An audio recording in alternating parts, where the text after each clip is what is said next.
믿는 도끼에 발등 찍혀버린 멍청한 선비.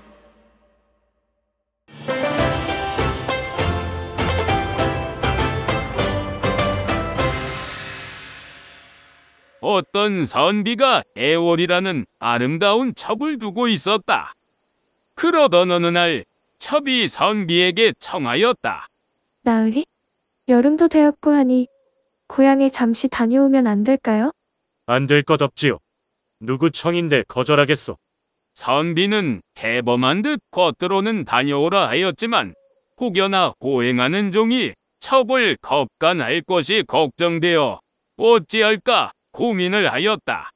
예월이의 미색이 이리도 고우니 어느 산에든 품고 싶은 마음이 생기지 않겠는고. 가장 어리석은 녀석을 딸려보내야 내 마음이 편할 것이야. 잠시 후 선비는 집안에 있는 사내종을 모두 불러 모아놓고 질문을 하였다. 너희들은 여자의 옥문이 어디에 있는지 알고 있느냐? 옥문이 어디 있는지 모르는 사내도 있던가. 호참, 질문 같은 질문을 해야 답을 하지. 선비의 말에 종들이 피식피식 웃으면서 대답하지 않고 있는데 어느 종이 냉큼 대답을 하는 것이었다. 그건 양미간에 있는 것이죠? 곱게 쭈그리고 있는 것이 그것입니다요. 그 종의 말에 여기저기에서 한바탕 웃음이 터지기 시작하니 선비 또한 그 종의 우둔함이 마음에 들어 크게 기뻐하며 생각했다. 이 녀석이면 되겠어. 남녀 사이의 음사를 전혀 모르는 듯하니 호행을 보낸다고 해도 별 일이야 일어나지 않을 테지. 이 종은 어려서부터 선비의 집에서 일한 꺽쇠 녀석으로 겉보기에 어리석어 보이나 속으로는 은큼한 데가 이루 말할 데가 없는 녀석이었다. 이 사실을 알리 없는 선비는 꺽쇠에게 첩을 호행하게 하였다. 꺽쇠 내 녀석이 작은 아씨를 모시고 고향집에 좀 다녀와야겠다. 불편하지 않게 잘 모시고 조심히 다녀와야 하느니라. 일이라도 생기면 내 녀석 목숨도 무사하지 못할 것이야. 네. 여부가 있겠습니까요? 제 천한 목숨이 뭐가 중한디요. 이 한 목숨 바쳐서라도 작은 아씨를 보호하고 지킬 거구먼요. 걱정하지 마셔요. 그렇게 작은 아씨와 꺽쇠는 채비를 갖춰 길을 나섰다. 그렇게 한두어 시간을 쉼없이 걷다 보니 더운 여름 땡볕에 말도 지친 듯하고 꺽쇠도 힘겨워하는 모습에 작은 아씨가 말하였다. 조금만 가면 큰 냇가가 나오니 거기서 잠시 쉬어 가도록 하자꾸나. 하루를 꼬박 가야 하니 말에게도 물 좀 먹이도록 하거라. 네, 마님. 이윽고 냇가에 당구하니 꺽쇠는 말 한 장을 풀고 말에게 물을 먹이고선 이내 홀러덩 옷을 벗고 냇가에 풍덩하고 몸을 내던지는 것이었다. 아이고, 시원하구먼. 올여름은 왜 이리 더운 것인지 지는구만저. 그때였다. 나무 그늘에 앉아 땀을 식히던 아씨의 눈에 물장구를 치며 미역을 감는 꺽쇠의 두 다리 사이로 뭔가 묵직한 것이 덜렁덜렁거리고 있는 것이 보였다. 에그머니, 저 녀석이 왜 저러는 것이야?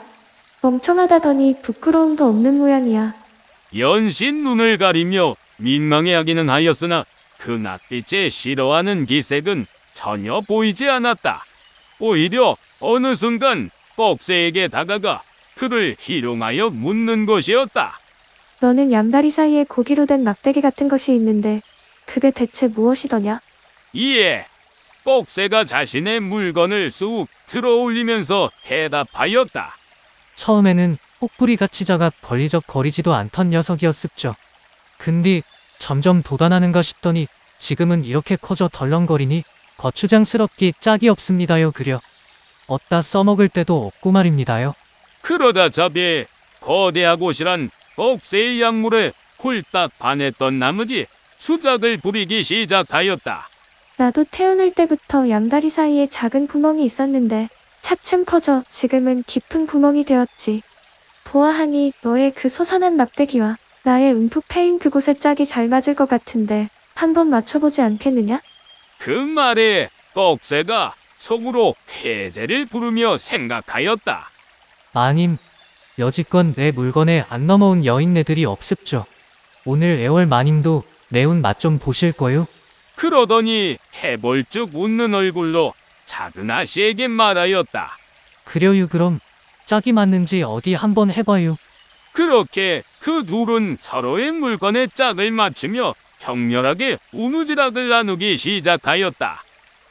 한편 선비는 어리석은 종에게 첩을 호행하는 일을 맡기긴 하였으나 그래도 마음이 놓이지 않아 몰래 그들의 뒤를 밟고 있었다.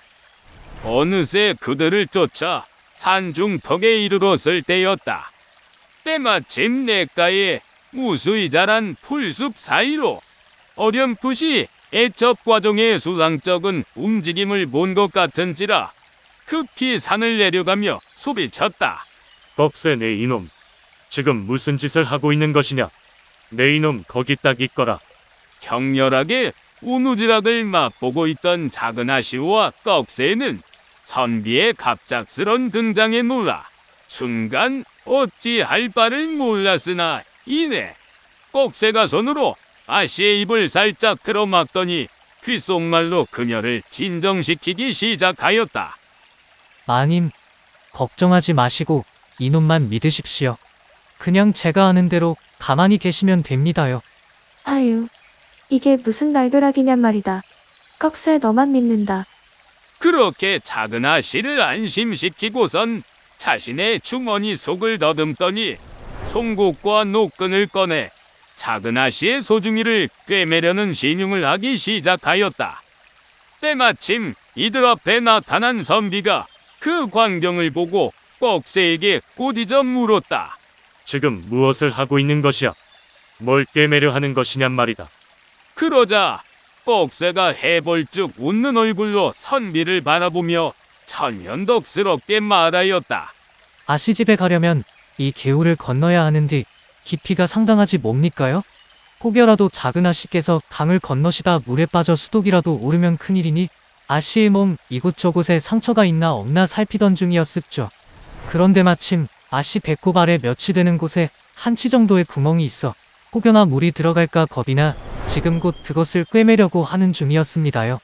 꺽쇠의 말이 끝나자 선비는 크게 기뻐하면서 말하였다. 진실로 아씨를 위하는 마음이 크구나 이 녀석. 내가 사람을 잘 보았어. 그런데 그 구멍은 태어날 때부터 있던 것이니 꿰매지 않아도 되느니라. 그만 되었으니 어서 고향 가던 길을 서두르거라. 알겠습니다요, 나리. 그렇게 멍청한 선비는 더 이상 꺽쇠를 의심하지 않았으니 그 길로 발길을 돌려 집으로 돌아갔다.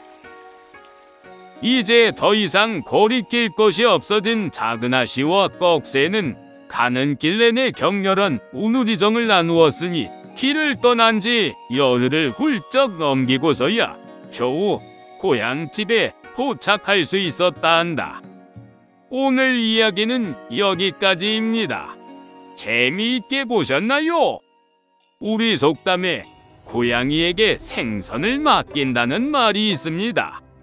해를 끼칠 걸 알면서도 중요한 일을 맡겨야 할 때 쓰는 말인데요. 오늘 이야기의 상황과 대충 맞아 떨어지는 것 같습니다. 선비의 입장에서 보면 참 안타까운 일이지만 개인적으로 애초에 고양이에게 생선을 맡긴 것부터가 잘못된 판단이 아니었나 싶네요. 맛있는 생선을 탐하는 건 고양이의 본능이니 뭐라 할 수도 없는 부분이기도 하고요. 여러분의 생각은 어떤가요? 고양이에게 생선을 맡긴 주인의 탓일까요? 아니면 믿고 맡겨준 생선을 먹어버린 고양이를 욕해야 할까요? 아니면 맛이 좋아 먹혀버린 생선을 욕해야 할까요? 과연 누구의 잘못이 가장 큰 걸까요? 여러분들의 재미있는 의견을 댓글로 남겨주세요. 이랬거나 저랬거나 사람 너무 믿지 맙시다. 오늘도 끝까지 시청해주신 여러분 대단히 감사합니다. 다음 시간에 만나요.